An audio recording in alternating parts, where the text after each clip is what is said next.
जब पूरा देश मोदी को नकार रहा था, महाराष्ट्र से राजस्थान, पश्चिम बंगाल से तमिलनाडु, यूपी, पंजाब, हर जगह मोदी के खिलाफ वोट कर रहा था, उस वक्त दिल्ली के लोगों ने मोदी को एक मौका और दिया। दिल्ली की 7 सीटें जिता दी और इन्हीं 7 सीटों के दम पर मोदी गठबंधन सरकार में फिर से प्रधानमंत्री बन सके।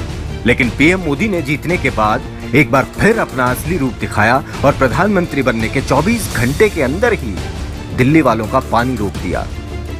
जी हां, मोदी ने अपनी हरियाणा सरकार के जरिए दिल्ली के हक का 100 MGD पानी रोक लिया है, जिससे दिल्ली के 28 लाख लोगों की जिंदगी दांव पर लग गई है।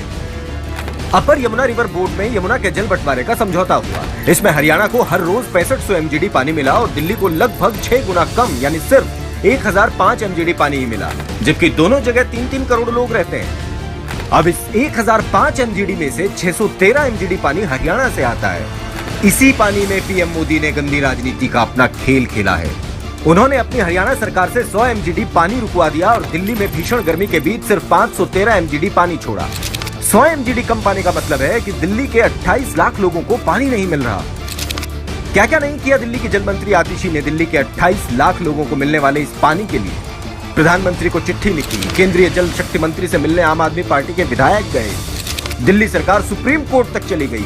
सुप्रीम कोर्ट ने दिल्ली के हक का पानी छोड़ने के आदेश दिए, लेकिन मोदी की हरियाणा और केंद्र सरकार ने पानी नहीं छोड़ा।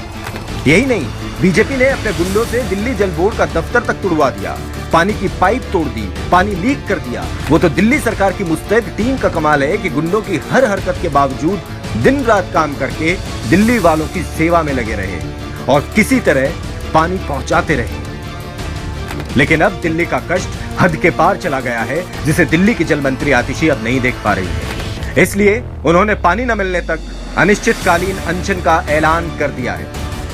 हर संभव कोशिश के बाद जब मैं दिल्ली वालों को पानी नहीं दिलवा पाई, तो अब मुझसे दिल्ली वालों का कष्ट देखा नहीं जा रहा। 21 जून से मैं दिल्ली वालों को पानी दिलवाने के लिए हरियाणा से जो हमारे हक का पानी है, जो 28 लाख लोगों की प्यास बुझाएगा, उस पानी को दिलवाने के लिए अनिश्चितकालीन अनशन पर बैठेंगे। क्योंकि अब सिर्फ एक ही रास्ता बचा है, सत्याग्रह का रास्ता।